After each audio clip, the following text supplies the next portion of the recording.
Uh, Morning, Mr. Alphonse Roy. Good morning to all. Welcome. Good morning to all the veterans. Pleasure. It's a great pleasure to welcome you, and it's an honor to welcome you to our virtual meetings, which we call the eConnect series. Um, we have touched on varied subjects during our the eConnect series. This is the second one on wildlife per se.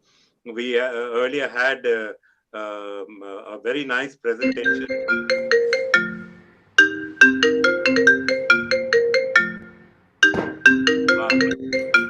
1 second, sorry.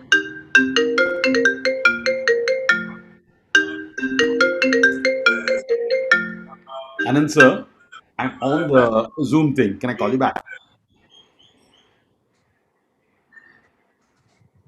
Okay, we'll do that. We'll do that. Sorry. Bye. Bye.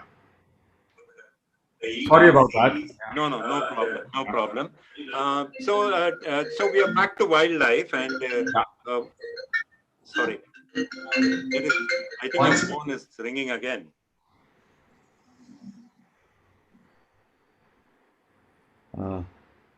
Yeah. Right. As far as wildlife in India goes, I think our country has achieved a lot. That's what is my feeling. I completely agree. There are critics who say we could do more. That's I That's think most always the welcome. situation. That's most welcome. But our sanctuaries and the way the number of tigers are growing up, and the way we have preserved our lions and they are multiplying, I think our country has done fairly well in terms of preserving its wildlife for generations to come. I'm sure in his talk, Mr. Alphonse Roy will talk and elaborate more on it.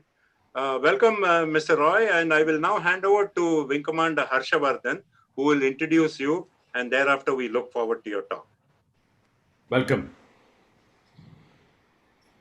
Harsha? Good morning, ladies and gentlemen. Welcome to this Sunday morning edition of our eConnect. And today, like Marshal Vataman said, we have Mr. Alphonse Roy with us. And I'll give you a small introduction about him. Mr. Alphonse Roy developed his interest in photography and wildlife from his late father, Mr. Yogeshwara Murthy. He graduated from the Chennai Film Institute in 1985 and started his career in TV shows and documentaries. His documentary on Tibet titled Lost Civilization for the prestigious PBS channel earned him an Emmy Award. This award made him easily acceptable with the Western filmmakers and broadcasters. His entry into wildlife filmmaking started at Bhandwagar under the guidance of veteran filmmaker Mr. Ashish Chandola. He has to his credit that he has shot the most number of films of tigers. He has filmed wildlife in Africa, Amazon River, Bhutan, Sri Lanka, and India. His claim to fame was when Animal Planet decided to shoot a film on him titled Great Cats of India. He is one among the first few to have been lucky to film the snow leopard in the wild. His yet to be aired film titled Tiger Kill has the clean recording for a tiger making a kill. This is probably the second clean recording of a tiger making a kill after the famous kill of Genghis Khan, filmed by Stanley Breeden nearly 20 years ago. Well, ladies and gentlemen, that was a small bio on Mr. Alphonse Roy. And sir, it's now over to you. Thank you. It's a pleasure to be talking to all the veterans. And good morning. And there was a nice introduction. Thanks, Wing Commander Harshvardhan. To touch on a point Mr. Vardhaman said, about conservation and where we stand on conservation. India has done very well on conservation, and the credit goes to our culture of because we have in our pantheon of Indian gods, Hindu gods, every god is associated with an animal, so it's part of our culture, which like Ayyappa has been associated with the tiger, Muruga is associated with the peacock. So it's kind of ingrained in our culture. Ganesha is Ganpati, the elephant god. You have Hanuman. All this put together has kind of held it our respect for wildlife. It was very much reflected when probably 20 years back in Wyoming, Montana, America, there was a severe frost, and when a severe frost happened, the bison actually moved into agricultural fields for the sake of feeding. And all they did was every American had a gun, and he said, anything moves into my land without my permission, I shoot it. They really pushed the bison population down to a very bad number. That's when I realized India, with a bursting population, the density of human population has gone up so much, and our wildlife areas, protected areas, national parks, and sanctuaries and forests have come down, and there is a big conflict happening all the time, but yet the wildlife has survived, and it has survived pretty well. Like I've observed the tigers, which went into a very bad number, and they have pulled back. The lions were in very bad number. Thanks to Mrs. Gandhi, she got into the whole firefighting act with a couple of wildlife veterans. She formed the Wildlife Act 1972, and then we pulled back that population. And today, we are in a very, very tight corner in terms of conflict. Like in Tamil Nadu, beyond Coimbatore, we constantly hear about elephants trespassing and a man-animal conflict. Kerala, man-animal conflict with the elephant. Valpara in Tamil Nadu. In Gujarat, the lions are walking into the villages and falling into wells and all that kind of stuff. In Gujarat, again in the sugarcane fields, every year during the cutting season, they have a constant problem with female leopards with young ones hiding inside the sugarcane field. Man-animal conflict happening in a big way. Um, uh, that's all happening, and the snow leopard, because it was very well in the Afghanistan border, it was very well sighted, and they were spreading very well on the Himalayas. But during the strife there, people started killing the snow leopard and selling the wool. But whereas you go down to Ladakh, the situation is completely different. When I bumped into my first snow leopard in the Hemis region, Hemis National Park, I saw the animal on top of the ridge through a spotting scope, and then started climbing up. I'm used to kind of working with tigers in wooded jungle, where I use a hide and cover myself so the animal doesn't know that I'm there. But here, this animal was right on top of the ridge, and out in its sight, I had to climb for 3 hours because it's complete scree over there. And every 2 feet I climb, by 1 feet I come down. We reached there, and I was wondering how am I going to film this animal and won't it get scared and run away.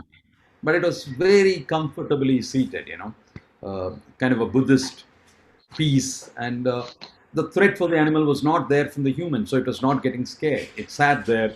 I was there for nearly kind of 20 minutes, but I was right on top of the ridge, and the wind speed was so high, I couldn't stay there any further. This animal with its long tail, the way it covered its nose when the wind chill was happening. Otherwise, that's what the little bit of heat trapped between the nose and the tail hair kept it warm and going. So that was to kind of touch into the point of what Mr. Mardhavan was saying about wildlife conservation and where we stand today. It's an amazing thing. To go back to how did I get into photography and wildlife, my father was a photographer. He was serving the Indian Railways, and so he had the privilege of the free traveling pass. And so on a Friday evening, he would come pick us up from straight from school, he and my mother, and say, "Come, we are heading to the railway station." Straight, with the school bag, everything. Go down to the railway station. There is a bookstall there where my father knows these people because he's serving the railways. Leave the books there, and then hop into the train and head off to Calcutta. The reason the tiger in the Calcutta Zoo had delivered 4 young cubs. So we went there, stayed there for 3 days, saw that, came back. Suddenly in the middle of my exams or something, my dad will take me off to Tekadi. That's how my interest in wildlife started. By the time I was kind of 10 years old, 11 years old, I was interested in photography. But my father took me down to filmed the lion-tailed macaque in Manjole Estate, on Western Ghats beyond Tirunelveli, Kalakkadu Mundandarai Tiger Reserve, along with a American researcher, Stephen Green. He was doing his research on the lion-tailed macaque. I mean, I'm sure probably you're all aware that lion-tailed macaque is an endemic species, and it's found in the Western Ghats only in Tamil Nadu, Kerala, and Karnataka, nowhere else in the world. And it's such a lovely animal. I grew up with one. We had one as a pet at home. So he went out to film that those days in black and white, with a hand crank Pilot Bolex camera. And in a day, they walked something like 9 to 12 kilometers, and I was around just 10 or 11 years old. And I was bitten by leeches. By the end of the day, I said, never again I'm going to step into the forest. But things changed for me. I think I learned how to live life sitting in the forest. Spent most of my time. I was lucky I started with the tigers. Such a charismatic animal. It gave me a great break. The first film which I did, it's called The Tiger's Neighborhood. It was for the famous British television, the Survival Anglia Company. We had to shoot this Sita, the very popular tigress. She was on the cover of National Geographic once. Sita was a very popular tigress, and we went in there. We had to film it with the film camera those days.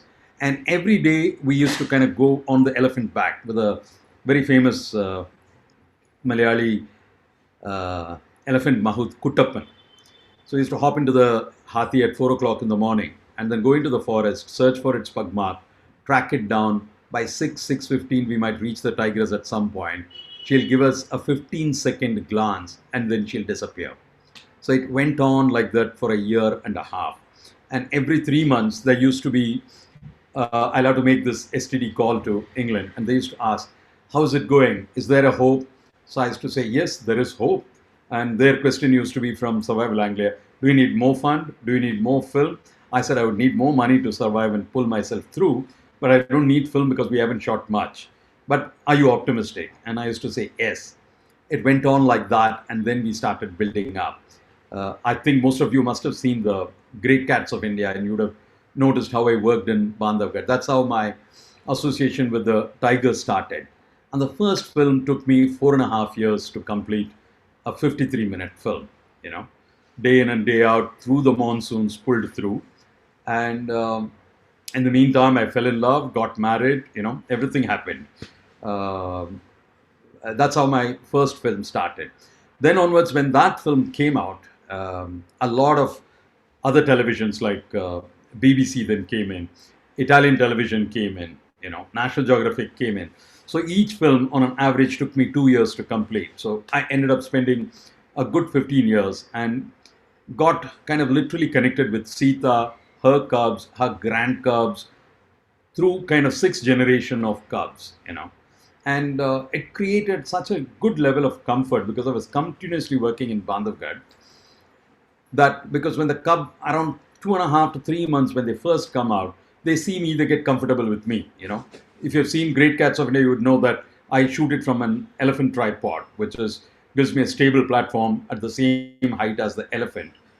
So the tigers feel they are safe, the man is behind the elephant. And that's how I started and kind of worked on Bandhavgarh in tigers and got a branding as a tiger cat expert.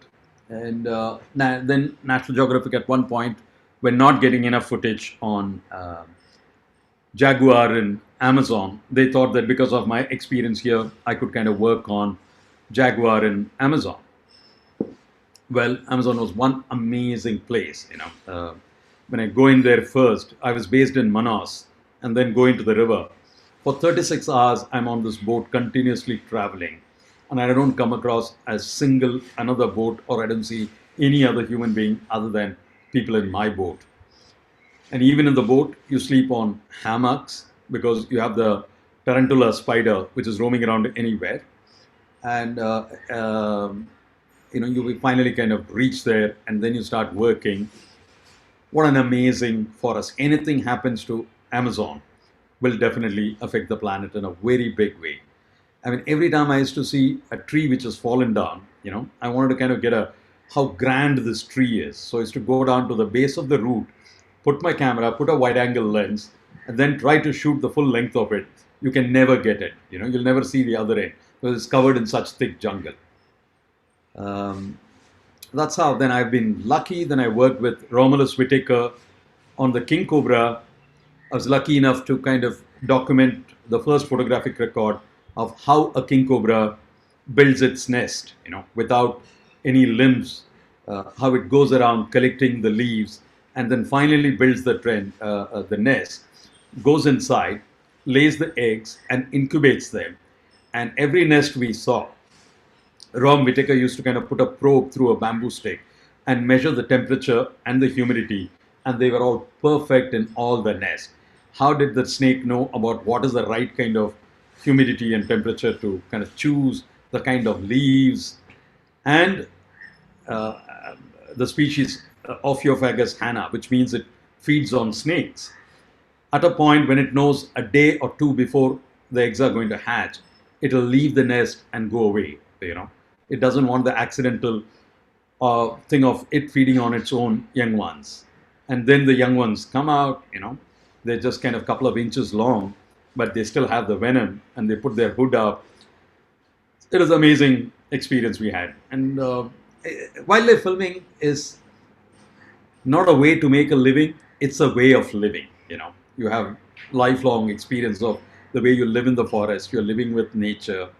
And the best thing is, from the villagers who are around up to the animal to everything, you can trust anybody and everybody. They're not, even the people there are not affected by market economy and all this kind. Nobody thinks in long term.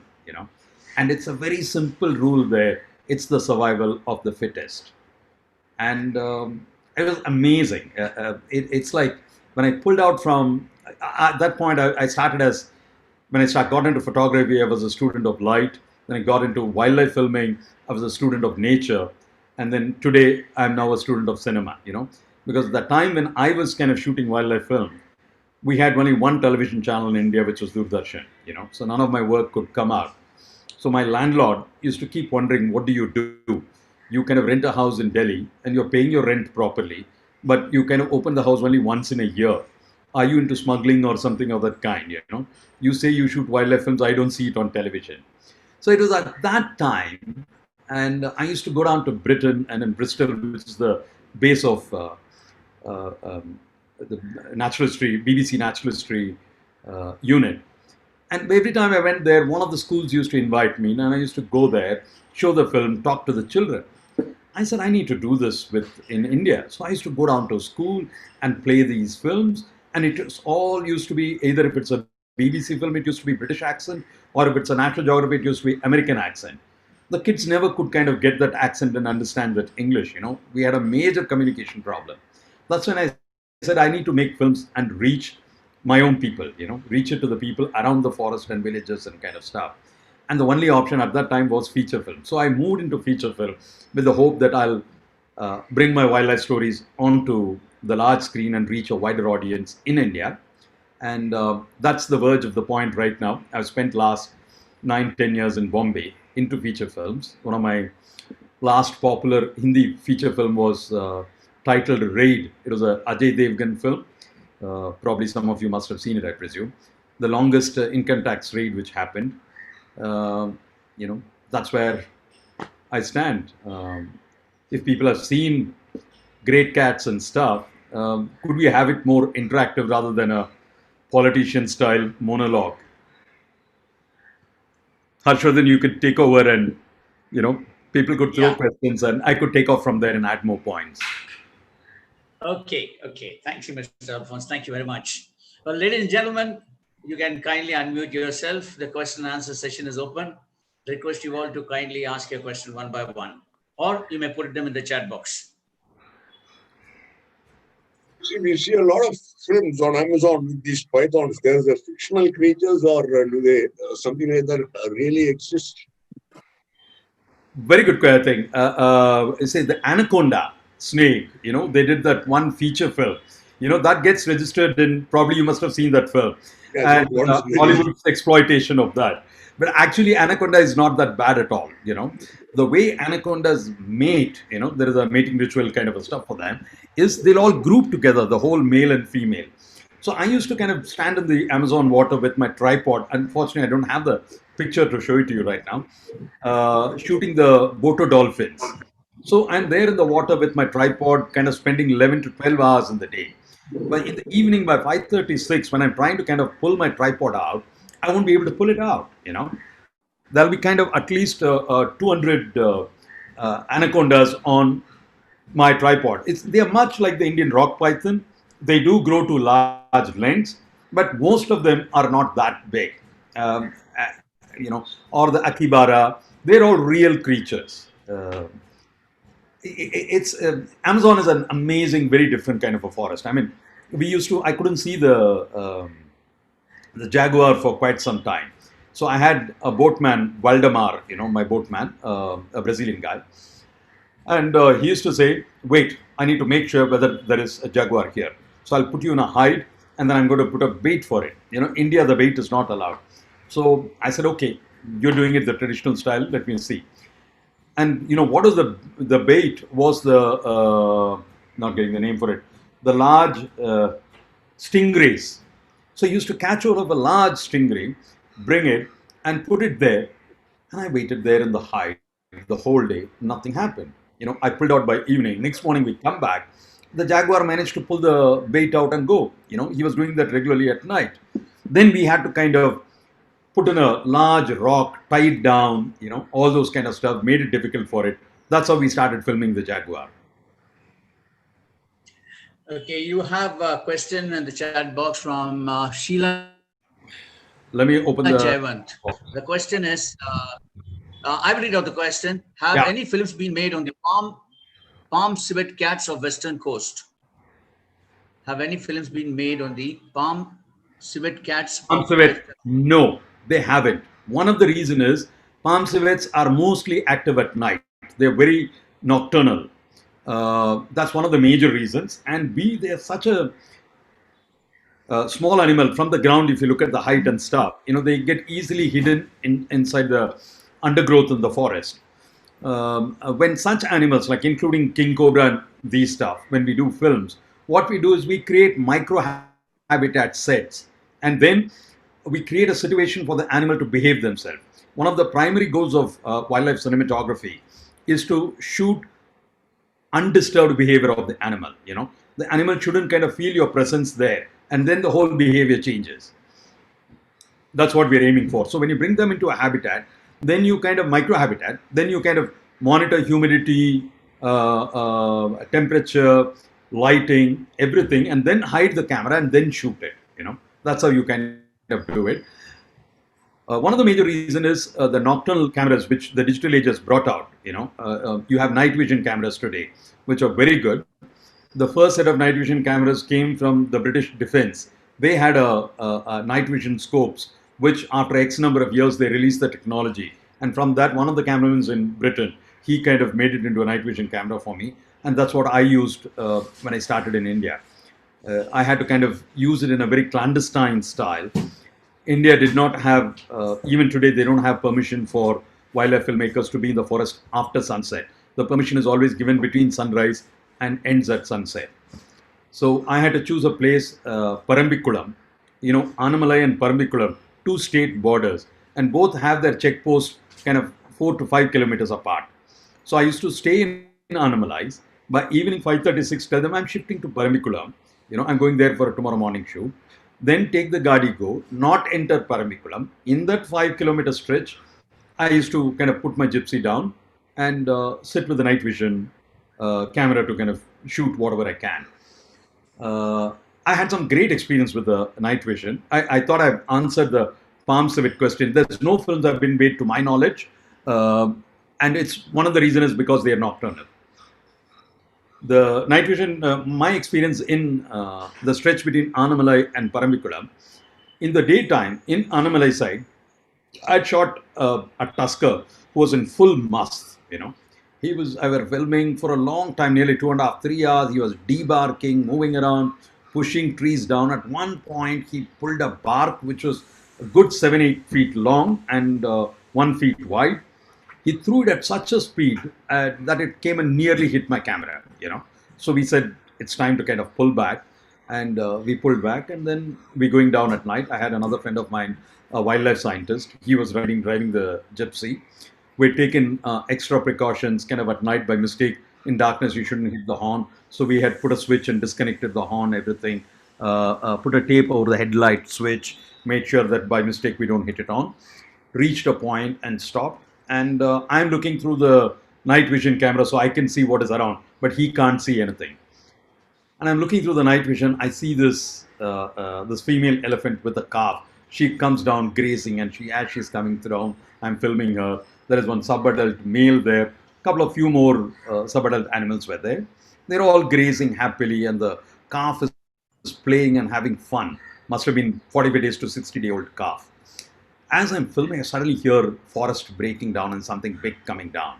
And then you realize it is this tusker in must which he comes down, because one of his tusks was broken. The minute I saw it, I said, oh God, we're going to face him again here. And he come walking on straight head on. Between me and the tusker is this female.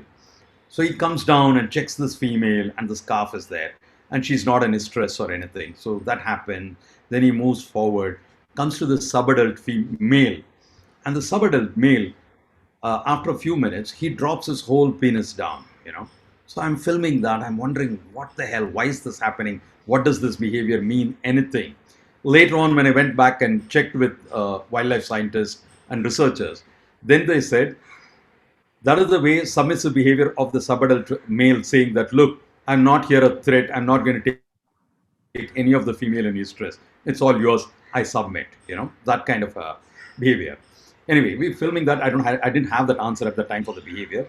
In a couple of minutes, because of this tusker came in, the other subadult started moving in, and one of the animal comes and kind of scrapes against my gypsy at the back, literally at 1 feet from me. And when he did that, the gypsy started moving. The scientist who was sitting on the steering didn't know what to do. His leg went and hit the brake, and he hits the brake light came on. Until then, the canvas of the darkness was hiding us. When the light came on, we were surrounded by 6 elephants. The elephants all got scared of the gypsy standing there, started jumping left, right, and center, and we survived and came out. One of those interesting incidents. And very interesting, very, very interesting. Yeah. Okay, I have the next question for you from Mrs. Shobha Vartaman. How do you think that making commercial films help your objective of taking environment protection or awareness for wildlife reach the children of India? Well, lovely question. Well, the way I look at it is the Indian cinema goes into primarily 2 kind of genres. One is there is a belief that they're all meant to be entertainment, and we have the big gap between the rich and the poor. So the poor comes down for entertainment. He wants to forget all his worries, think that, how the rich live. He sees that it builds up aspiration for him, and he goes back. That's one school of cinema. But times have changed. Cinemas play a large social role. I believe in that section of the cinema. And I'm going to bring in wildlife and Indian wildlife and real wildlife stories out to the people. So you get to know more about the tribes which work with wildlife conservation, and it's all about more knowledge. Is more information is more knowledge, and the easiest way you can reach people is through cinema. And you see the film like Lion King or the other film on the penguin. They've had an international appeal, and such films, when you have a good storyline, they cross beyond youth, adult, family, everybody it reaches out, and it creates a level of environmental awareness. I sincerely believe environmental awareness will lead you into environmental consciousness, and you'll start behaving much more. You'll respect how electricity is made, or you'll stand up against every bit of environmental impact which is going on today. I mean, like East Coast Road, you have the stormwater drain problem which is right now going on. People who living in East Coast Road would know about it. Such kind of stuff. That's how I hope things will happen. And B, storytelling is very, very, very ingrained part of human nature. You know, like when we were all kids, we would have gone to nursery, kindergarten. Something happened in the school, a very small incident, and a teacher beat a boy or a boy pinched somebody. You come back home and you build it up. Tamil solrana merugethi solradhu. You add this, that, because you're looking at how the listeners are listening, and you add to that storytelling. A similar thing, as you grow up, you'd have noticed, at the corner of a street, there was a 1 foot snake which just went past. A guy saw it, and by the time he turns back, there is a cyclist who is coming, and he says, "Hey, be careful. There is a really long snake running there." And by the time another vegetable seller comes from there, this guy kind of adds up more and says, that was a 4.5 feet long snake that guy saw. Now, that's how storytelling kind of builds up. And people love storytelling, and, people love to listen to stories. We all had the grandparents narrating stories to grandchildren. The most happiest thing of my childhood era, I remember, is all the stories that I heard from my grandfather and grandmother. They're so strongly ingrained. It was a fresh platform, programmed clean. And later I grew up and I realized that my grandmother said half of it, whatever she said, was all bullshit, But they were interesting stories, they got ingrained.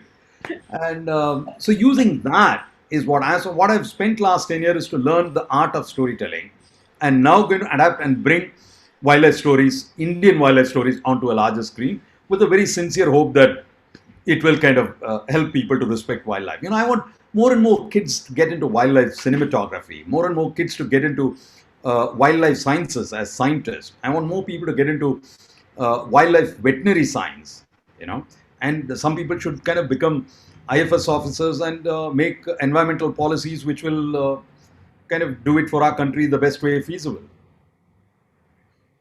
Hope that answers my question. Answers the question. Right, sir. Now, there's a question for you.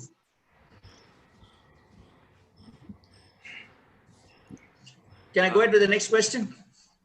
Yes, please. Yeah. Okay. There's a question for you from one of our YouTube channel viewers, Mr. Ramakrishnan Ramani. His question is, Indian coastal waters are home to multiple species of sharks, yet there aren't any videos about them. Why? Well, underwater photography, to answer the question, underwater photography is a very tough thing. And I've tried my hands on it. I worked in Amazon in a lot of places. And in India, I dived quite a bit in Goa and some bits in Chennai and stuff. You need a lot of knowledge, and you need to be fully dedicated, because the visibility underwater is based on the currents and the season and stuff, And honestly speaking, marine filming in India is very, very, very low. Wildlife filming itself, there is zero encouragement from the government or from any sector, honestly speaking. Even today, to get permissions to shoot in a wildlife sanctuary is very tough. Like if I were to shoot a film for National Geographic, my job starts, my wife helps me with the permission, Radha Narayanan, she's also a filmmaker. So she would start interacting with National Geographic, and National Geographic from Washington will have to submit a letter to the Indian High Commission there. From there, that will get forwarded to the External Affairs Ministry in Delhi. Then you start following the file from Delhi. That then goes into Home Ministry for a Home Ministry clearance. Then goes to Ministry of Environment for Ministry of Environment clearance. After that clearance, then it is sent to the state, Madhya Pradesh. Then you rush down to Bhopal, follow the file there in Bhopal, and from there a letter has to travel to the park director in Bandhavgarh. He sits in a neighboring district, Umaria. So from there you pick it up and reach the range officer, and then only you get into filming. Okay, so much of all the complication. So I'm filming for National Geographic. In the meantime, there is another Gora filming for, let us say, an Italian television or French television. He's there sitting with dollars in his hand to bribe everybody, So my letter, all he has to give $100, it'll get, my permission will get delayed, and one of the major activity of a tigress with the cub, I would miss out, Such kind of, that is on one side. The similar thing is happening towards wildlife scientists. You all must be aware about this famous wildlife tiger scientist, Ullas Karanth. I'm talking about 25 years back, when he had radio collared tigers in Nagarhule Sanctuary. and he was trying to kind of study the tigers, and one of the tiger died, one or two of them, because of old age and stuff. They put the whole blame on the radio caller, and this man had to go through hell trying to tell people, um, it was not my radio caller, and the media went on. So that's the kind of thing. And one another aspect, the financial aspect, when you come down to filming. Today, if I have to film tigers in Bandhavgarh, per day filming fee is something like 35,000 bucks. Added to that, various other entry fees and all that put together, it's around 60,000 rupees. And in wildlife filming, there is no guarantee that if I go in today, I'm going to get some footage. In my time, it used to be 50 rupees a day for filming fee, 50 rupees for the elephant, something like 150, 200 rupees. So I could stay in the forest for 4 years, 4.5 years, then record some behavior. Today, not even National Geographic or BBC Bristol, anybody can afford that kind of money to film. So you're forced into a time to finish your film in 30 days, 60 days. So you're not going to record new behavior, unless you put in time. That's the situation in terms of, so that's what leads into marine filming and wildlife filming. Nothing much has happened. On the positive side, the number of cameras in the world and in India around the coast has increased, with mobile phones working as recording equipment. Today, fishermen are filming so much. There is one Tamil channel in which a fisherman from Thoothukudi, he talks about how do you go and catch various kinds of fishes, and he uses a small GoPro. Thanks to digital technology, it has democratized the whole system. In the film days, not everybody could take a camera out. And with mobile cameras becoming waterproof, I hope a lot more behavior gets recorded. They don't get compiled and put in together as a good film with, Attenborough's voice as a commentary. That doesn't happen, but a lot of filming are happening. I sincerely hope there'll be a good film on sharks in our coast. I have seen a lot more sharks in Andamans, like myself and Rom Whittaker. We were filming in the North Sentinel Island or the South Sentinel. One of the island has got inhabitants and the other is an empty island. No inhabitants. I don't remember whether it is the North or the South. I think it is the South Sentinel. Myself and Rom Whittaker, we were there filming. We were trying to film the world's largest crab. Robber crab, it is called. It's a really large one. The crab would climb up the coconut tree, pinch on the tender coconut which is there, and dig into it and drink the tender coconut. There is no fresh water on the island. So we were living there, and why did I come into this? Yeah, so there was no fresh water for us, so we had to kind of go swim in the ocean and have a wash and stuff. One of these days, I was in the water, and Rom was getting really agitated, and he said, "Come back, come back, come back." I can't hear him, and then I slowly kind of swim and come back, and then he catches me, and he shows me there was a reef shark, which was very close, 15 to 20 feet away from the place where I was swimming, So that was my closest encounter with the shark. We can go ahead to the next question. Very interesting. Very, very interesting. This question for you is from Deepa. The question is, where did you shoot snow leopards? There are very few videos of these animals. I shot the snow leopard in Hemis National Park, Ladakh, at 14,000 feet altitude, at a temperature of minus 45 degrees. And one of my really tough shoot, and Air Force has a big connection towards my shoot in the snow leopard. I had tried the most expensive gloves from America, England, everything. I had to load the film, at sub-zero temperatures, how it is to deal with metal. I had my camera metal magazines and I had to load the film into it. And every time I used to kind of touch the film and load into it, the skin used to peel off, touch the metal, touch the film, everything. And it was such a difficult thing. There was not a single glove in the world which could help me to operate my camera and still not change the aperture and all that kind of stuff. Struggling hard, a nephew of mine from Air Force gave me your fighter pilot's chamois glove, which are given to the fighter pilots. That finally helped me to kind of work at sub-zero temperature to shoot the snow leopards. And at that point, as I said, I had only kind of 3 opportunities to go and shoot the snow leopard there. We were at such low temperatures and climbing up. Later on, we adopted a style of this remote cameras, which get activated by sensors which detect motion, and then we started recording a lot more footage has happened. Then there was a site in Pakistan where snow leopard was being sighted very easily, and I was supposed to go there to film it, but the Pakistan government wouldn't give me a visa because I'm from the media. My assistant of mine from Britain, he went over, and he had the biggest luck. It's part of the Planet Earth series. If you see it, he drives his car up a ridge and goes to one of the corner of the cliffs, and he just stops there and gets down. He sees a snow leopard there. He pulls the camera tripod out and puts the camera there and starts recording. The snow leopard starts chasing an ibex. He follows the ibex and the snow leopard. The ibex falls down, the snow leopard jumps, chases. The whole kill sequence he gets in 15 minutes. No, so it's all about your karma and luck in wildlife sighting. It's the sub-zero temperatures which is kind of stopping people. But today there are very good recordings of snow leopard. One of the best I can recommend is the Planet Earth series. There is another wildlife scientist, Raghunandan Singh Chundawat. He did his PhD on snow leopards. He used to be in Ladakh. Now he is in Panna, and he's running a wildlife resort with his wife, who's also a wildlife photographer. He has a lot of documentation on snow leopards. Great, sir. We can move into the next question. Very, very interesting. Well, I have questions from any of you. Can you unmute yourself and ask? Yeah. I have Mr. Alphonse. Yeah.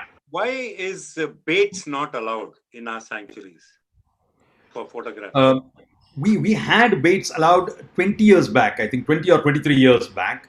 Then they stopped it because what was happening was baits were used by poachers.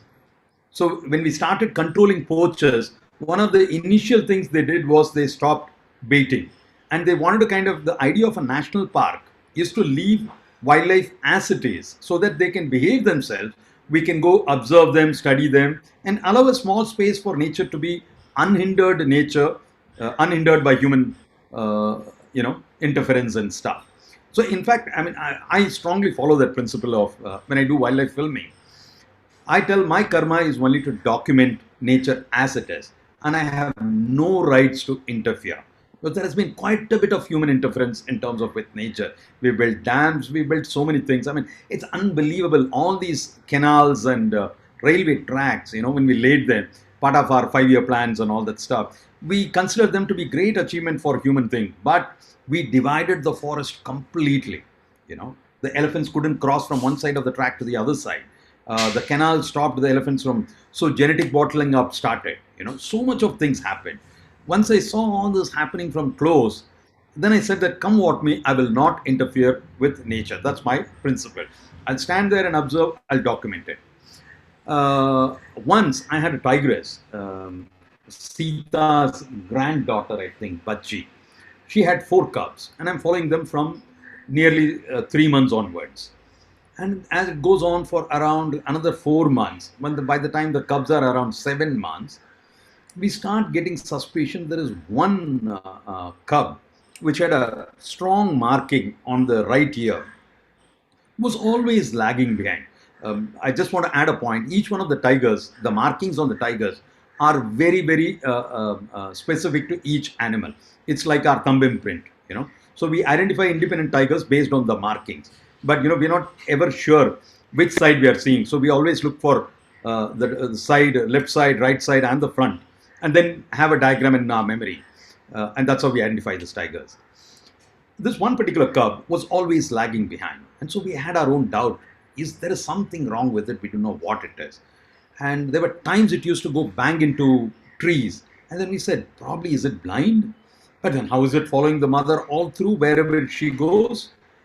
Then one fine point, Bachi decides, it's survival of the fittest. Today I'm going to leave you behind. They finished one small kill. They had a wild boar kill. They ate everything and they started walking down, the 3 cubs. And this cub was getting lagged behind. Suddenly, Bachi took a right turn. That's not her usual route in terms of her territory. And she walked into the water. She normally walks around the pond. She walked into the water, towards the edge of the water, because other cubs had to come through, and then crossed the pond and went. We stopped and we said, what is happening? Let's observe. The last cub comes. He loses the smell track on the water, at the edge of the water, and he's not able to move forward. I'm there with my elephant for the next 2 hours, and my elephant is getting heated up because it's summer. Elephants don't sweat and stuff. Their ears are their only radiators and stuff. So I'm getting worried about that. I can't hang there. So I send the elephant, I take a chance, and I'm there on the ground observing this cub. What will happen? By the time the news goes out, forest department officials come in another 3-4 hours time. They come back and they say, oh God, something is wrong with this cub. We need to feed it and all that stuff. So they bring 2 kilos of mutton. Sarkari officials, they need to show something in their account. They spent money on something. So they bring this mutton, bring it, and my Mahout goes there and keeps it. While he keeps it, he suspects, and he moves his hand in front of the eyes of that cub. And we realize that the cub is blind. That's when we realize it is blind completely. So then comes this whole question about let's take it to the Bhopal Zoo and keep it there and all that stuff. I strongly fight with these guys and I say, no, we will not interfere, just leave it alone. Everybody turned around and blamed this guy wants to get a good story of the film, and that's why he is saying all this stuff. I said, yes, whatever you say, but this is what I mean. Put my foot down. By evening, the cub was still hanging around. Next morning, I came back in search of the cub. The cub was killed by another male tiger. It's, there were two different views. You allowed one tiger to die, this and all this stuff. But my sincere belief in the policy that never interfere with nature is that. And that's when I realized how intelligent the tigers, the male tigers clearly know if they have sired their young ones or not. Humans will have to go for a DNA test, who's your kid and who's not your kid. But the tigers knew it very clearly.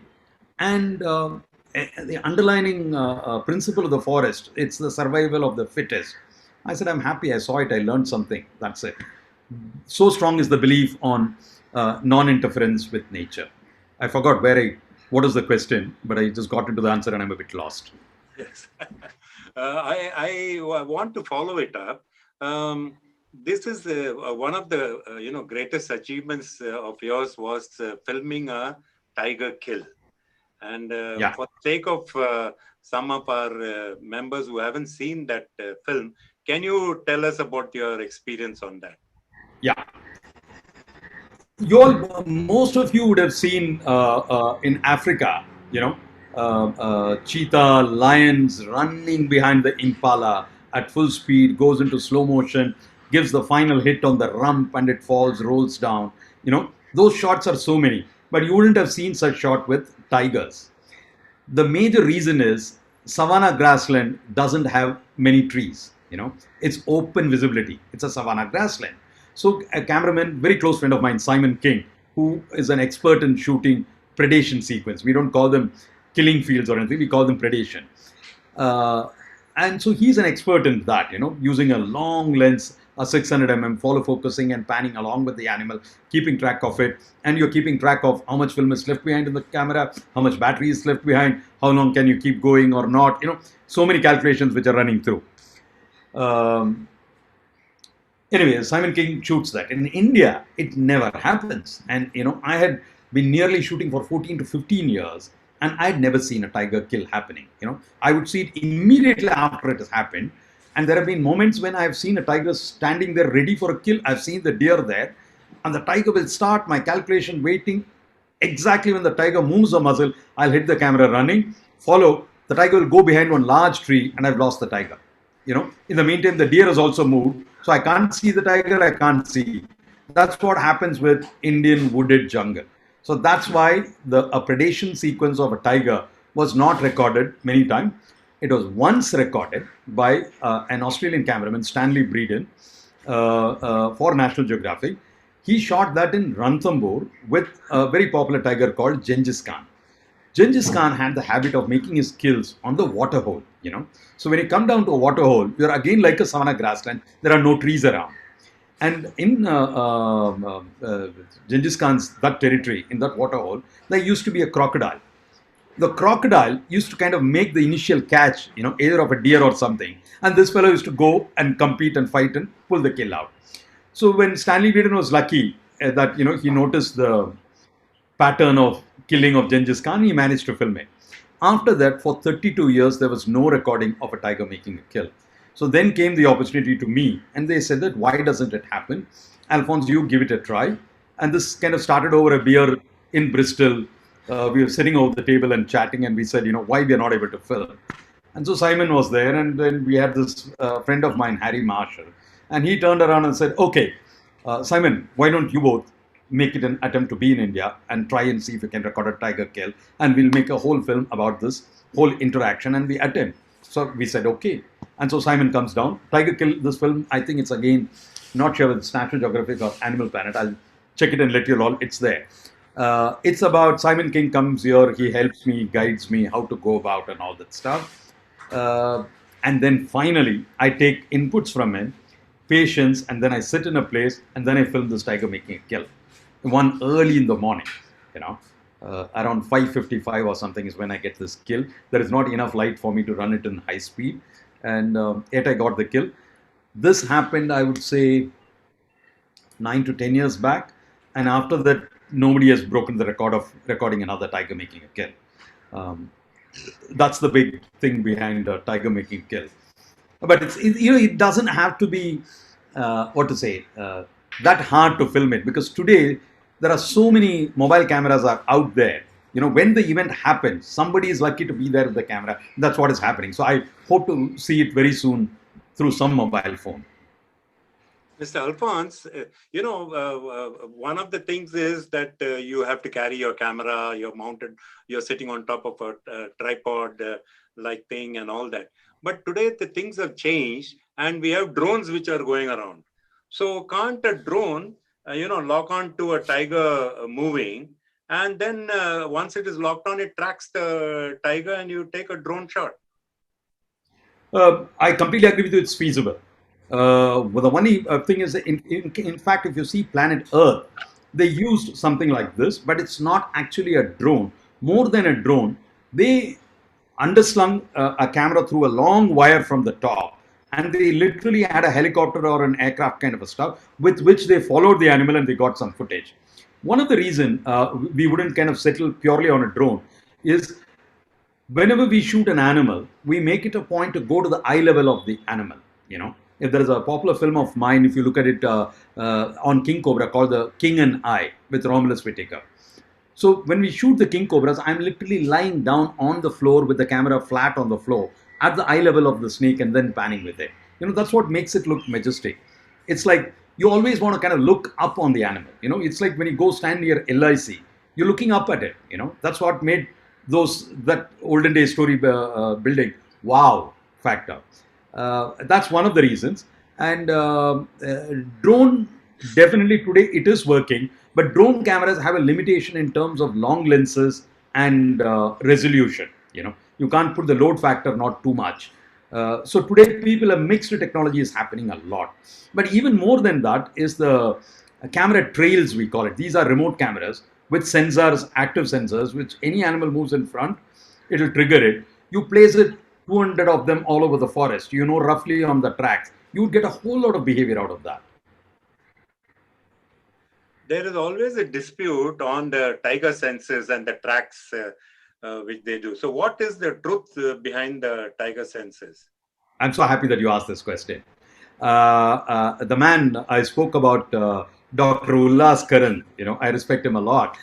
He was the first man to come 25 years back because India had the way we do tiger senses, way we used to do was we used to take plaster of Paris, forest guards, college students, or volunteers were all taken together. One forest guard with 2 or 3 volunteers go down looking for pug marks.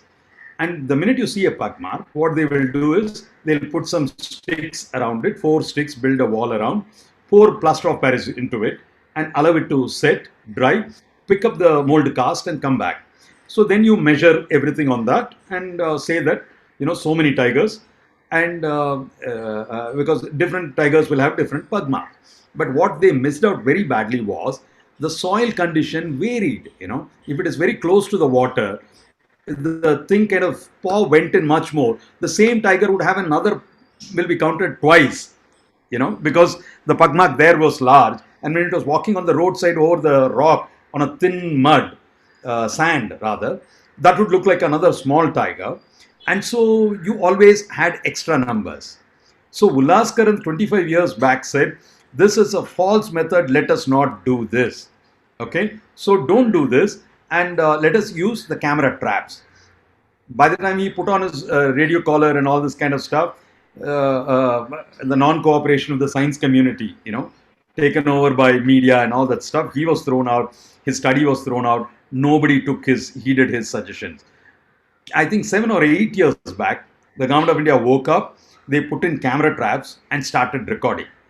The minute they started doing this, they were getting the real numbers on certain national parks. When you come down to like Kalakad Mundadurai Tiger Reserve, what happens there is, because it is so remote, that number of people who go, they're not naturalists. They are scared of elephants, they are scared of snakes, they're scared of everything, but still interested in the little bit of adventure of wildlife, so they join the census team. So they go down to wherever the forest guard takes them. The forest guard is a government employee, a lazy guy. He only goes up to little bit into the forest. He doesn't go down deep into the core areas and all that stuff. So there, when you started putting camera traps, you started putting it far and wide, and you started recording new tigers which were not recorded before in the pugmark method. So that's how suddenly, when you saw a big number coming up, the government woke up and said, wow, tiger conservation is happening in a big way. Numbers are multiplied like twice. All those numbers were honestly bullshit. So I don't look at numbers of tigers. Instead, I look at a forest in a very holistic way. I go in there. I love the trees. Honestly, I love the trees much more than the tigers. When I go down to top slip Anamalai, I look at a tree and I keep wondering, and sit with the tribal and ask him, how much do you think this would be? He would say, this would be, sir, 100, 120 years old. And I can spend hours together admiring that tree, and just keep wondering how tall it has gone. How the hell does it pump the water up to the tree, the leaf which is right on the top? If I were to bring in a physics expert and measure how many horsepower pump is needed, admire those factors and look at the ferns inside a thing, the amount of leeches, the amount of mulch in a rainforest, or you go down to montane grassland, like on Western Ghats, you must have gone to Erevikulam, where you go on top, you see these endless meadows, okay? And that's called the montane grassland. Tamil வந்து சோளக்காடு அப்படிம்பாங்க. And that montane grassland is unique and endemic to the Western Ghats in South India. Because the beauty about that is, there'll be a tree line, there'll be 10 trees there. And for millennium of years, it has remained only 10 trees. The seeds from there fly out and come out and land in the grassland, but they won't grow. And the grass does not grow inside the tree line, So this small clumps of tree lines, and they're remaining as it is. And I've been lucky that once I trekked from Valparai, Rajamalai Estate, from there to Akkamalai Estate to Erevikulam National Park. In between that, I cross the tallest peak of the Western Ghats, which is the Anamudi Peak. And so when you go there, and when you see those montane grassland, and when you pitch your tent, I was lucky. I've seen a tiger, I've seen elephants there, gaur. It's Jannat, no words to describe it. Sorry, again, I forgot where I started the question and I got lost. Hope I answered the question. Yes, you have, yes. And Harsha, any more? Any more questions, ladies and gentlemen? Sir, Krishna Swami, sir, kindly unmute yourself. We can't hear you. This is Shobha. I just want to know from Alphonse. Alphonse, it was a wonderful talk and good question answer session. Thanks, ma'am. It irks me. Why does poaching not stop in the northeast of the rhinoceros? Fine. One of the major causes is the kind of price you get for that because it's considered as an aphrodisiac, and you honestly, in the Northeast, especially Kaziranga, we have some very dedicated forest officials, one of the best I have seen. People who are willing to give their lives when they're trying to guard the rhinoceros. And especially during the floods, when Brahmaputra is in full floods during our southwest monsoon and northeast monsoon. It's unbelievable how these rhinos get stuck in small islands and stuff. People go in boat, save them, guide them back into the forest, and all this kind of stuff. Um, Primary thing is the belief in Hong Kong and China that this is a great aphrodisiac and the kind of money which is available for it. One of the biggest thing which has reduced this poaching is the discovery of Viagra.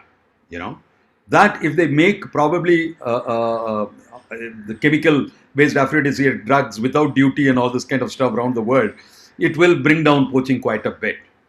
That's my feeling. Uh, yes, it's a fight, very big fight. Human population is multiplying in a big way. The gap between the rich and the poor is very big. The gap between the urban citizens and the rural citizens is so big that you go down to these villages in Assam around Kaziranga. 5,000 rupees is a very big thing because he sees in television ads of mobile phones which are running at 50,000 and 1 lakh. He is also dreaming about a touch phone. Where is he going to get the money from? If there is an opportunity like this, why not? Probably if I was in a situation, I might also. That's the kind of a stuff, So which is a big fight which is going on. But still, I've been in this field for the last kind of, what I would say, 28 to 30 years. And I haven't lost hopes. Somehow, things have survived. There were very many times at one point I thought the tiger is going to disappear. The lion would have disappeared based on census and data, if you've seen. The lion-tailed macaque was in a very bad shape. But nothing has gone wrong, So things have pulled through. It'll continue to happen. Change is the only continuous stuff. No, but Hope tiger I answered the claws. question, ma'am. No, the tiger claws are also considered to be aphrodisiac or giving virility and things like that. But then is it because of the accessibility or because this poor rhino is not as ferocious as tiger that they get killed all the time? Like one of the poaching techniques, if I were to slightly explain it, in tiger, the way they poach the villagers, when they poach the tiger is, they would allow it to come and make a cattle kill. You are living at the edge of the forest and there is no compound or anything cutting you off from the village. The village is kind of linked to the forest. So you go into the forest kind of little bit and tie a cattle. And the tiger will come and make a kill, And what you normally do is you take a buffalo and separate with a calf and you separate the mother and the calf. So they'll make so much noise, it'll attract a carnivore. The tiger will come, make a kill. When it makes the kill, these people jump out, make noise, chase the tiger away. Then they take these pesticides which come in these sachets, like the 2 rupee shampoo sachets, such kind of stuff. Take a sharp blade and slice it and insert the sachets into 3-4 places, especially the rump area. Allow the tigers to come back and feed on it. Once it feeds on it, it wouldn't even realize that sachet is going along because it will be taking easily 150 to 200 grams of meat at one gulp. It goes inside the forest into the digestive tract, and then when it breaks open with the digestive juices, it will die. They follow it by the pug mark and do the operation of skinning and all this kind of stuff and taking the bones. Bones are considered great aphrodisiac, and that's how the whole poaching happens as far as the tiger is concerned. When it comes down to rhinos, it is quite a ferocious animal. I have seen, I was working in Chitwan National Park. A good 500 meters away from 2 of the rhinos were kind of males were combating and kind of saying, am I powerful or you powerful? Who gets the female, who gets the territory? And so I'm from a distance, I'm kind of filming. They reached a point when they said, okay, fine, man, I quit the race. I don't want to damage myself very badly. And this guy turns and he's running towards me at breakneck speed. I only remembered the film Hatari. And this guy is coming. I have no choice of moving anywhere. Because if I move, I attract his attention. And he's coming back after losing a battle. So he's going to be extra anger. So I decided to stay put. I'm not going to move. I'm not going to get his attraction. Hope he doesn't notice me. And I'm standing there and I'm continuing to film. That's one thing which most wildlife filmmaker, up to the last minute, you want to keep filming. This guy goes 5 feet away from me. He doesn't hit me. He runs away. But the thud which I heard and the speed of the wind which crossed me, I know how ferocious a rhino can be. The rhino is ferocious, and it's the primary purpose is aphrodisiac. and China is the biggest market for it, and it goes in through Hong Kong. There are beautiful people who are working on it. There is something called the Traffic India, where there are a lot of wildlife scientists who are working on it. They go collect intelligence information, pass it on to borders here, there, everywhere. But the level of commitment from customs officials and various other people is very, very, very, very less in terms of wildlife conservation and to stop wildlife trade. That is, we have the IUC, an International Union for Conservation of Nature. All those big bodies are there. They come out with a book called the Red Data Book, which lists out the highly endangered species into various categories. Schedule 1, Schedule 2, Schedule 3 animals. In spite of that, it's very difficult. Like you see in Bangladesh, one of the big thing which gets smuggled out of Sundarbans in India into Sundarbans of Bangladesh is turtles, the freshwater turtles. They love it. No way any forest official there, who's a Bengali on the other side of the border or on this side of the border, is going to look at it like wiping out environment, or it might be the last of the species. No, Marsh Kobe, it's such a lovely thing. How can you stop it? It's part of our culture. Those are all the issues which are kind of stopping the further poaching and trafficking. I think education, employment, that's the way to kind of go about. I have a question. Yes, please. In Phuket, the Buddhist monks have a whole lot of these big tigers, but they are so docile. They allow you to touch and feel them and all that. I've done it, but I'm amazed at the tranquil nature. Are they doped? Are they tranquilized? They are all doped, man. I have been there. I worked in Thailand. I've gone and seen these tigers. We were trying to kind of do a film on Jim Corbett, and then we wanted to get a tiger to do whatever we wanted to do. When we went out and checked, when we spent a couple of days there, they're giving them from cocaine to Hafim to everything. They're completely drugged. Tiger is not that way. Why would it be friendly with humans?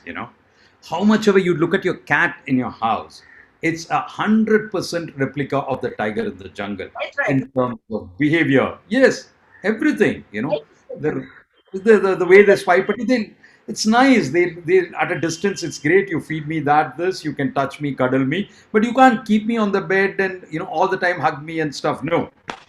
And those are all completely drugged. And just look at there is no accident rate at all in Thailand, Phuket, and all those tiger farms. Yeah. The good news for you is 2 years back, because of international environmental group pressures, Thailand government brought in legal impositions, and all those tigers have been moved out and pulled out of these monasteries. There's nothing in Buddhism and tigers and photography and tourism money,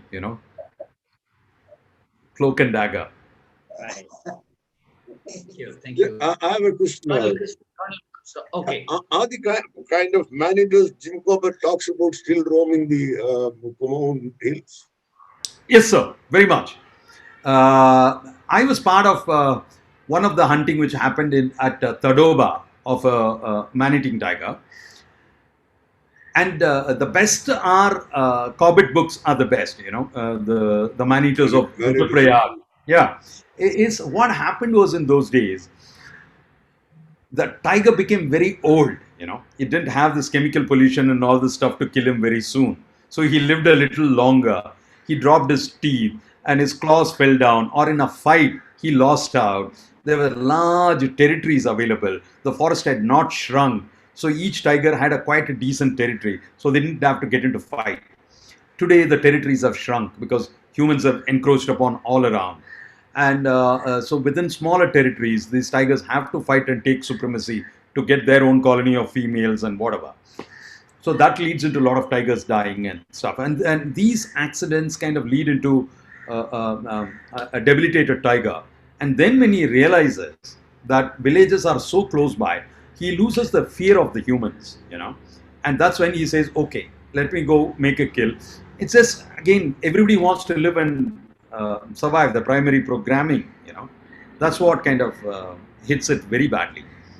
I've been kind of closely associated with another tiger, Charger, in Bandhavgarh. He was alive up to an age of something like 14 or 15 in my memory. The first day I see him was uh, um, we're driving the gypsy. We're standing under a tree hearing alarm calls. And suddenly, in my gypsy bonnet, a male tiger lands on the bonnet, you know, and so much that the gypsy bonnet is not that strong. It literally, the bonnet bent and the vehicle shook and we were shit scared, tiger right in front of us at 3 feet. And then he got down and he moved out. And that tiger, that was the time when VP Singh came in and the Mandal Commission and all that stuff were happening.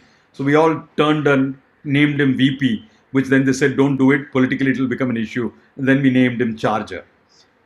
This Charger, in his last days, when he became 13, 14 years old, he became blind and he was walking around a village. And I had to go there along with the forest officials. None of the forest officials were ready how to trap this guy and send him back into the forest. So last minute, evening 3 o'clock, I suddenly get this idea, what else to do? He's settling down by the side of a village and the villagers are so scared, they might harm him. So we brought in, they had some fencing material, aluminum, the diagonal fencing material. Asked the forest department people to bring it.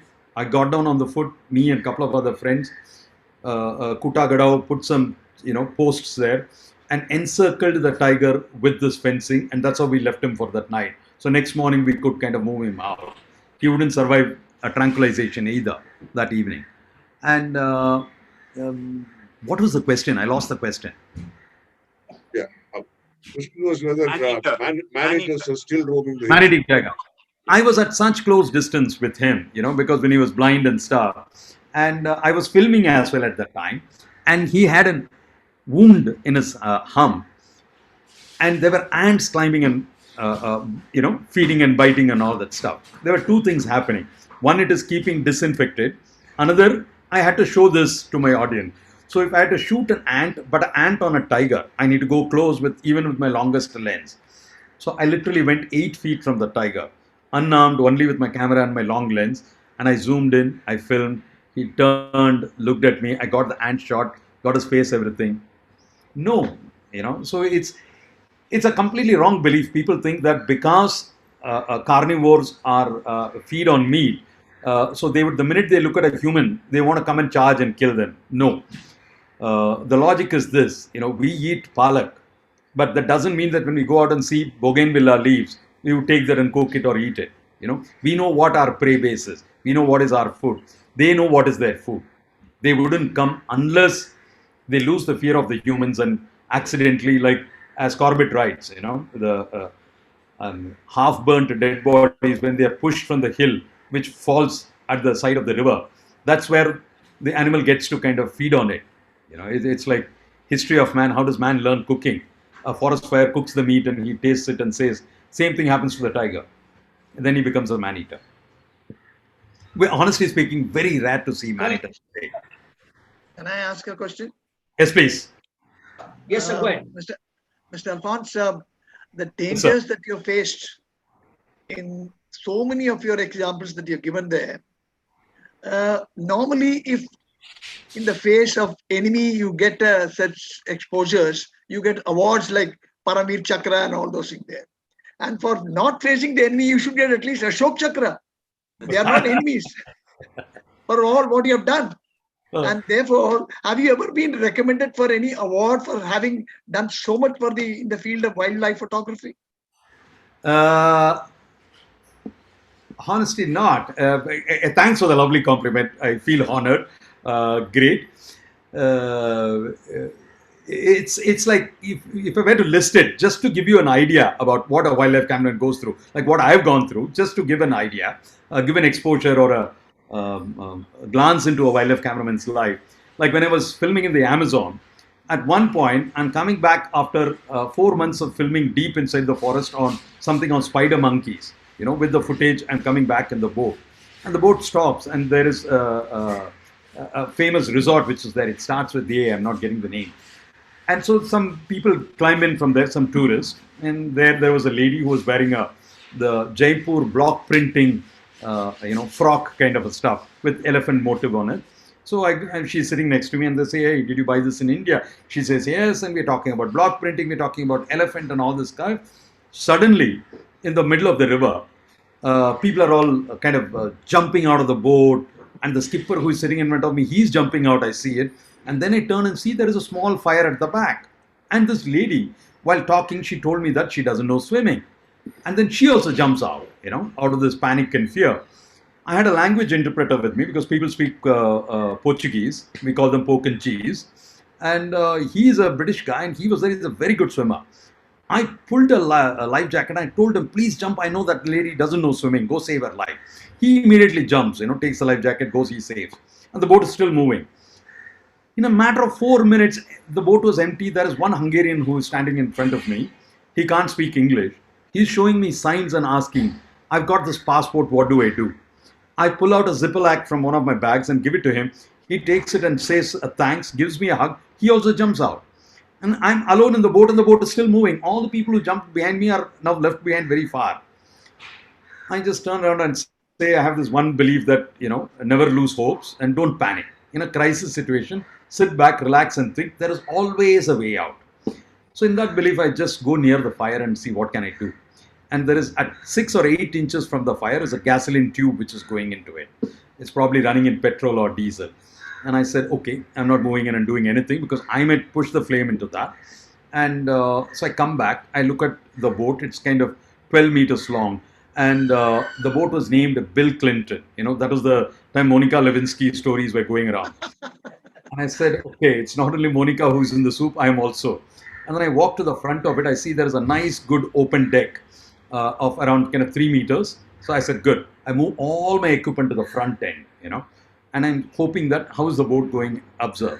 It's going in a slight arc. And Amazon is such a wide river that many times you don't see the banks on both the ends. So I'm hoping that at some point, the boat will reach the shore. And at that point, I'll jump out and take all my boxes and get out. So that's my mental plan. I'm standing in the front of the deck, awaiting things to happen. Goes around after half an hour. I see the bank. It's coming close, 5 meters from the bank. And suddenly a burst happens at the back. And near the engine, some burst happens. And that's it, the boat turns around. When I was hoping to jump, it turns around and starts going towards deeper Amazon, and the speed also picks up. I'm completely lost all my hopes. As I lose my hopes, something happens. The upholstery of the sheltered area, that also catches fire. The seats catch fire. They're all highly inflammable material. The fire is coming much, much, much closer. I don't know what to do. I'm still awaiting with hope. One point, I said, okay, I take on the life jacket and put on. The boat stops. The place where it stops, nearly 3/4 of the boat is in fire, surrounded by piranhas. Schools of piranhas. They got attracted because of the fire and the flame and the light and the heat. And my boatman, every day during filming, Waldemar, he used to kind of catch a piranha. The minute he catches it with a hook, he'll bring it inside. He won't put his hand on the fish. He'll take the oar and hit it on its head because the pincers which is in its mouth, the canine kind of stuff, they're really sharp, So I've seen all this happen, and every day I used to have a fight with that guy. In the middle of my shot, my boat will shake because he tried to hit the piranha. And those memories came in. I said, what do I do? And then in the meantime, there was another boat which came, stood by some 25, 30 meters away. And that guy is talking to me in Portuguese, jump and come here. Your boat is in fire. I can't come close. I understood. Put on my life jacket. I've never worn a life jacket and jumped into water. So I said, okay, fine. There's nothing else I can do. So I jump into the water. The minute I jump, I expect it to float. And with the momentum, I straight go into the water. I start saying my last prayers, thinking of my wife, daughter, and stuff. I surface up. And I said, oh my God, I didn't know swimming until then. Somehow I learned to swim. I reach the other boat, sit there, look at my boat, completely getting burned. Just timely I got saved. That's one of those kind of incidents where I've had an elephant charge at me. I've had a tiger charging at me. I've had lions charging at me. It all happens, and I have the standard question with most of the time. People come and say, don't you think it's a very risky profession? I said, no, it's a calculated risk. When you compare it to a pilot who defies gravity every day, it is the same. He does it in a calculated risk. I do the same calculation. And every time I get charged by an animal or something happens, it's a mistake in my calculation. There is a certain distance you need to keep with the animal so that animal is in its comfort zone. Whenever I breach it, I run into a problem. That's my way of kind of looking at it and go about it. Somebody should know how to write a citation for you. And probably, Brilliantly said. and all right. And now that you have told me you have been so humble and modest, I won't touch that subject anymore. You deserve very much more. What Thank I you. would ask you, is there any truth about this snow yeti and snowman and all those things that you have been in Ladakh? Uh, Thanks. You asking the question. I shot a film on Eti, the abominable snowman in Bhutan. I had shot it with a lot of research. Whatever I'd gone through, if we had to put it in a nutshell, a lot of scientists who came from National Geographic and from Britain, they studied it. The hair sample, everything which has been seen, it's basically a Himalayan bear, is what I would think. There's nothing of a, the mystic creature. But it's, but I would never want to say the scientific fact. Honestly, life is all about dreams and hopes. It's nice to know that there is something out there which we don't know about. Uh, You heard stories from your grandmother and grandfather, but I think you qualify much more. You can tell much better stories. I'm waiting for my daughter to get married. She's getting married, April of next month, and I'm looking forward to seeing my grandchildren and say a lot of stories. Yes, yes. It's Right. One more question for you. It's from the same YouTube channel, Mr. Ramakrishnan Ramani. Sir, have you faced any problems from poachers while filming tigers and other Indian wildlife? Excellent. I have faced not directly from poachers, yes, once. From forest officials, lot more times. The poachers was in Sundarbans, in the Bangladesh Sundarbans. If you we all know about the Indian side of the Sundarbans. If you go to the Bangladesh side of the Sundarbans, it is so much vast and such a large, beautiful area. What we look at the map, the eastern side, all those tributaries flowing in. When you go there by the boat and you look at the people who live by fishing and living with that stuff, it's an amazing place.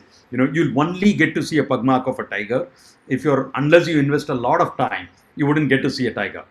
And with the varying high tide and the low tide, the way the tiger struggles to make struggles to survive, it will make a kill. It will take at least 3 hours, 4 hours to eat. Before that, the high tide will come and things will move up. So he has to eat so fast. He doesn't know about high tide, low tide timing and all this kind of stuff. So there, I've had major problems when I'm sitting in a hide. This fishermen and stuff who they come, there is only a very small window of time when the thing stays low tide. That's when I go pitch my hide and I sit there. I have no fear of the tigers. I don't know why. I've never been scared, because I always knew that one basic principle is the animal is as scared of us as much as we are scared of it. That's one simple thing. And you can beat an animal simple by your psychological strength, that animals can always sense fear in you. I have scientific proofs for it as far as the elephants are concerned. I'm talking about domesticated elephants. I've noticed that very much. And similarly with, I had to further emphasize the point, I was doing a film for a Hollywood film which had a script about an American who goes and settle down in Central African Republic. That's where the Bayaka tribes. So it's a film about him, and where he gets charged by an elephant. There is this girl who gets charged by an elephant. She turns and runs into this guy who's there recording sounds and stuff, and that's how they fall in love. So in order to shoot that scene, they checked around with National Geographic, and the National Geographic suggested my name. And so I was called in and I went there to shoot this feature film in Central African Republic. So I had to get this elephant charging shot. So I told the director, look, it's very difficult to get because nobody trains an elephant to charge. You train it to log wood or, push things, pull things, but nobody trains it to charge. And so nobody knows how to train it. So they said, no, no, no, no. In Kenya, there is one elephant, one African elephant, which has been domesticated. Can you go check it? I went and spent 10 days. I knew that it wouldn't happen. So I came back to Central African Republic. I'm working in the borders of Congo. And so finally I said, give me 10 days time. I'll go find a solution. So they all were having a break and pack up kind of a stuff. I go around for 10 days with a local tracker in Central African Republic. On the 4th or the 5th day, we land up. This fellow, he had a stomach problem. He goes into the bushes, and so I'm waiting for him. Suddenly, he comes running out without his pants, and he says, what happened? There's this elephant who always charges. He came to charge me. So I said, that is the elephant we are looking for. And so then we waited.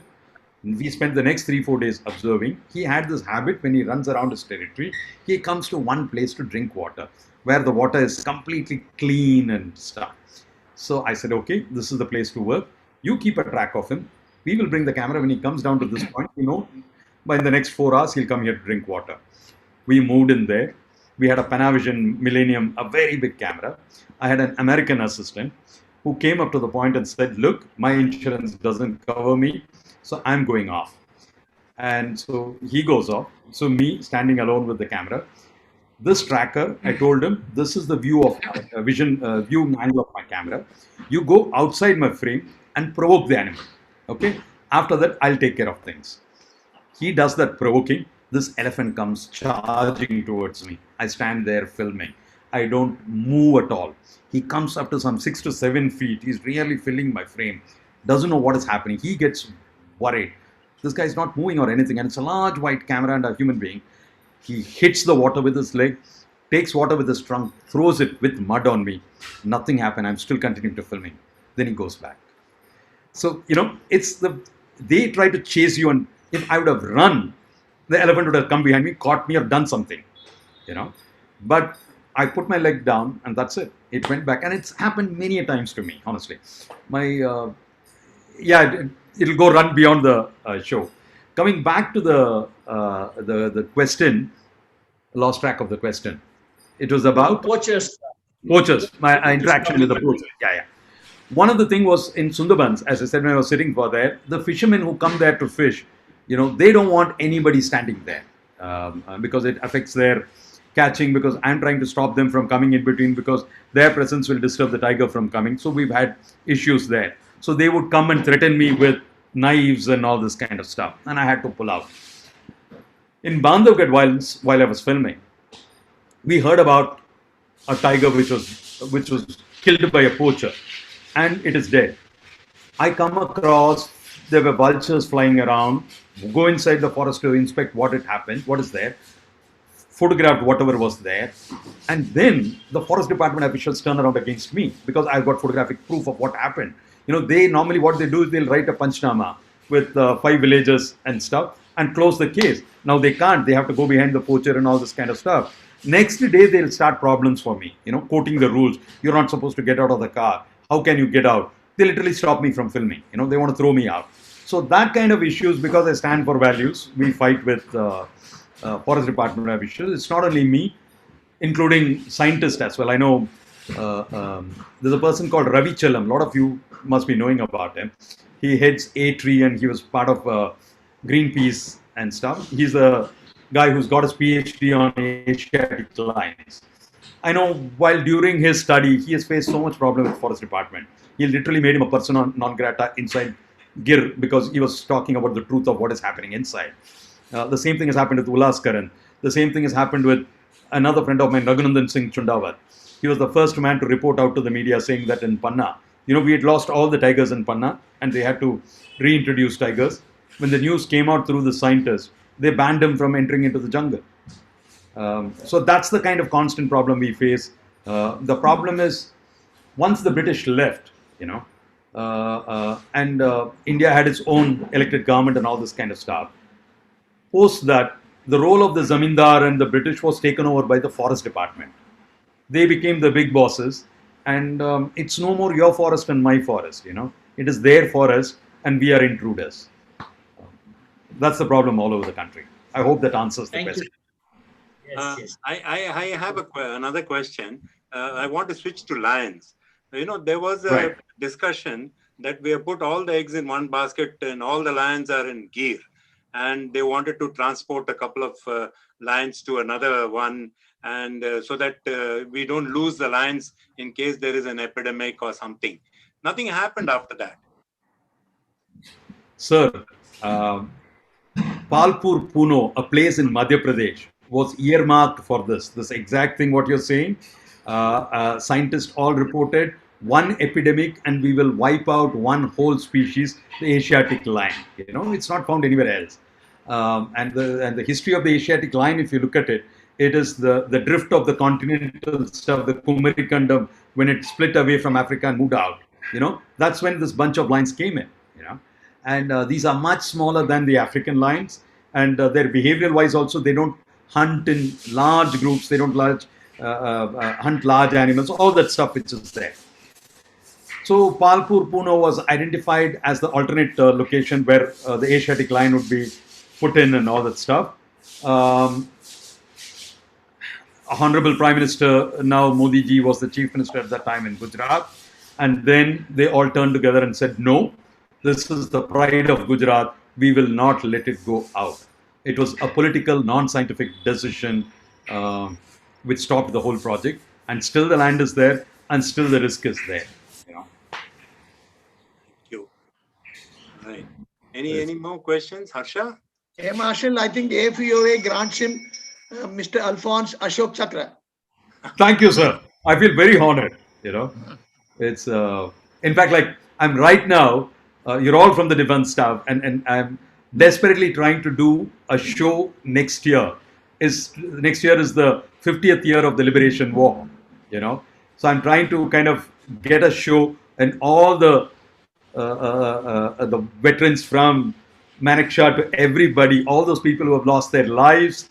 I want to do a show because right now we are working on something called 3D mapping shows. You know, if you go to Andaman Island, in the Ross Island, the history of Ross Island, we have done a show there, and it's considered to be a very good show. We have a lovely team with us. Like I'm the technical director, and Revati, the actor director, she's the creative director. Gulzar Saab does the writing for us. Rasul Pukuti, who does the Oscar Award winner, he designs the audio for us. And A.R. Rahman scores the music for us. You know, we are the team which we are working together.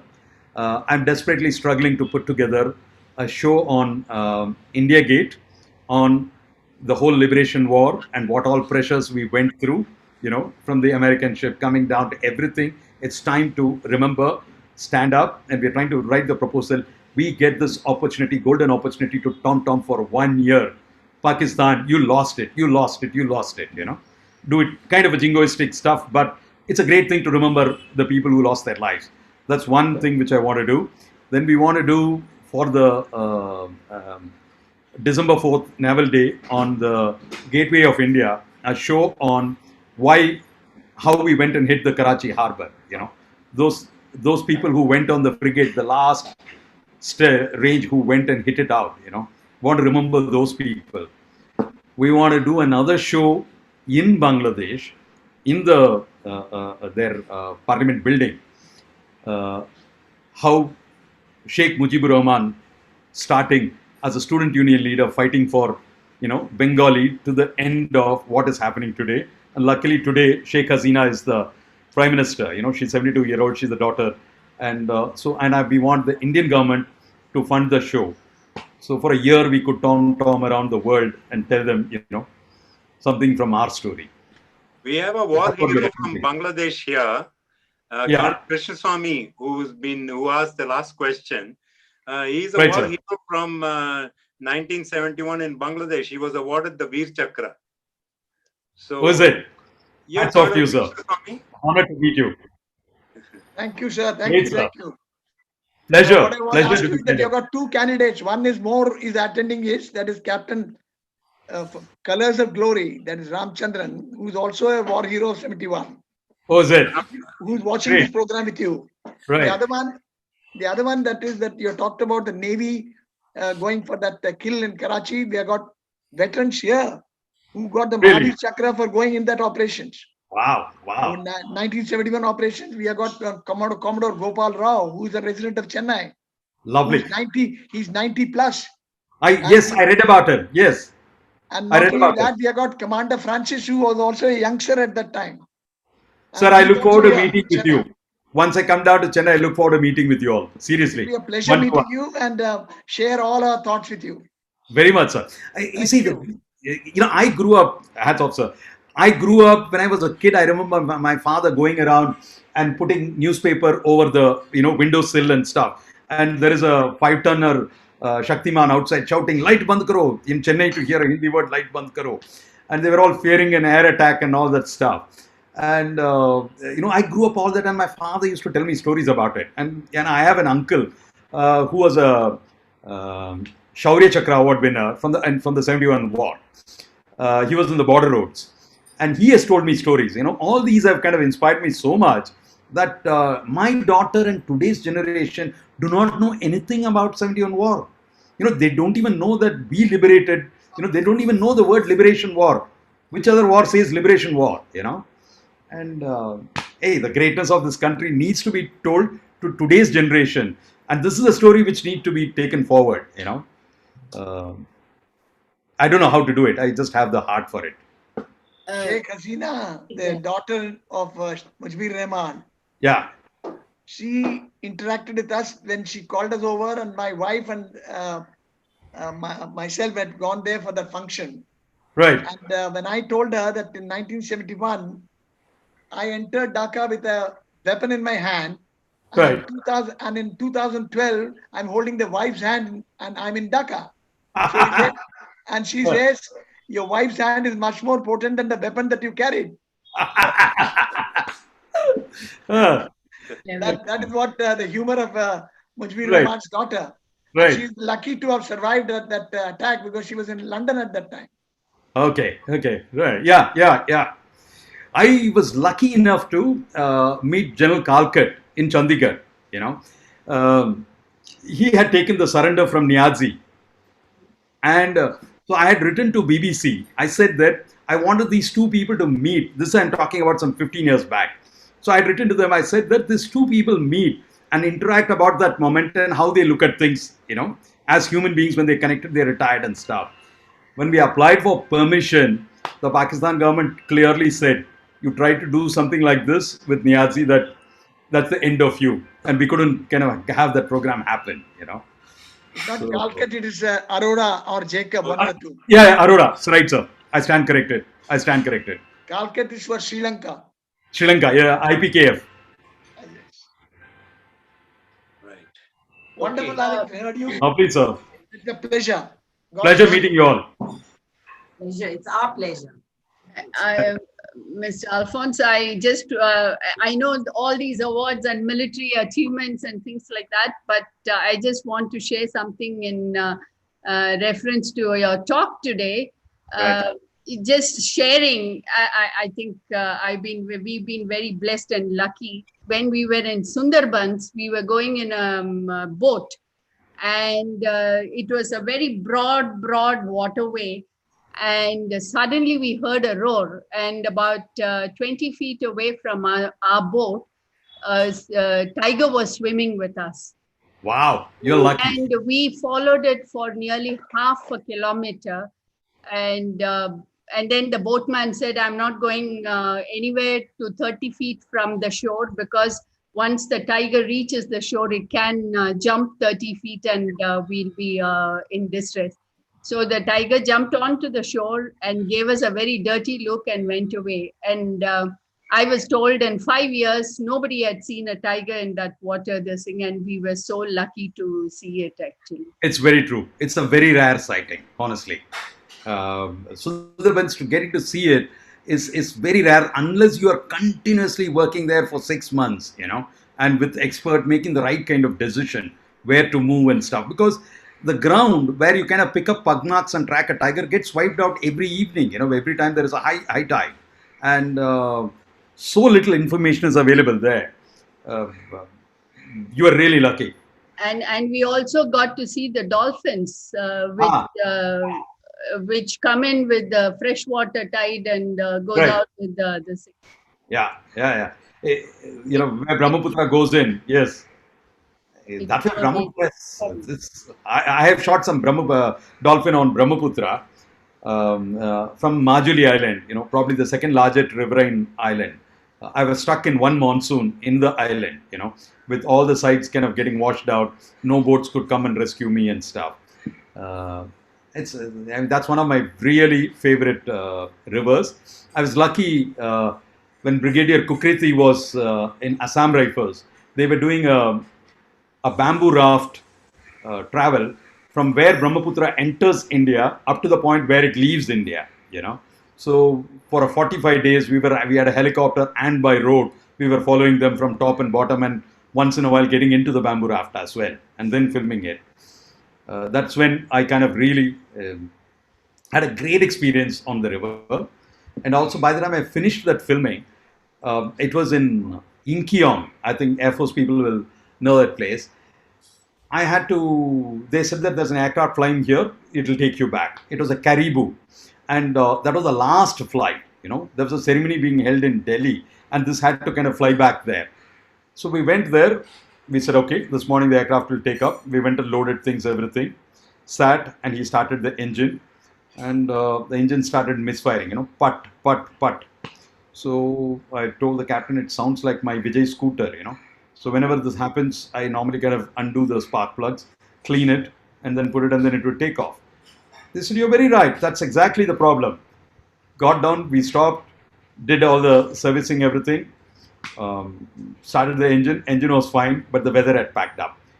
This game was going on and off for 5 days. Finally, we took off and we flew. Today I might not fly in an aircraft of that kind, but those days it was great, ma'am. You've had a very lucky sighting of those tigers in Sundarbans. Today, the best place to kind of get a sighting of tigers is Bandhavgarh, and equally good is Tadoba. Tadoba. Thank you very much. You made our day, actually. Welcome. It's my pleasure. Great.